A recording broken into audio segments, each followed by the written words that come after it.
üçün eşneyin mənası yoxdur.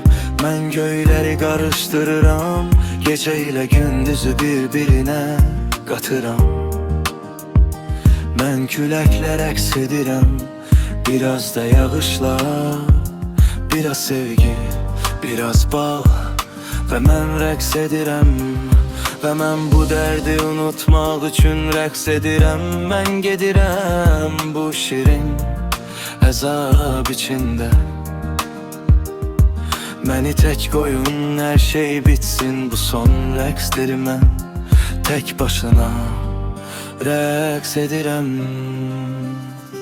Mən hər şeyin bitməsini istəyirəm. Mən payız yarpağı kimi süzülürəm. Mən artıq heç nəyi hiss etmirəm. Mən sadəcə bu dünyadan bezmişəm. Sən məni görmürsən, amma mən buradayam. Mən sənin xatirələrinin içindəyəm. Mən bu şəhərdə itmişəm.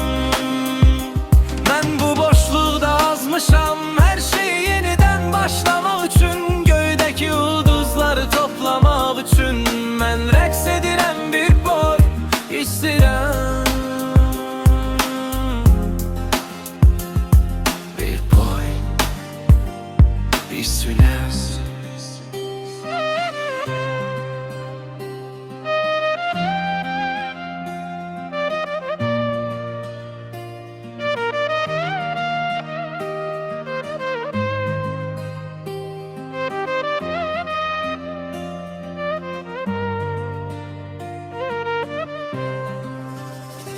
Mən hər şeyin bitməsini istəyirəm. Mən payız yarpağı kimi süzülürəm. Mən artıq heç nəyi hiss etmirəm. Mən sadəcə bu dünyadan bezmişəm. Sən məni görmürsən, amma mən buradayam. Mən sənin xatirələrinin içindəyəm. Mən bu şəhərdə itmişəm.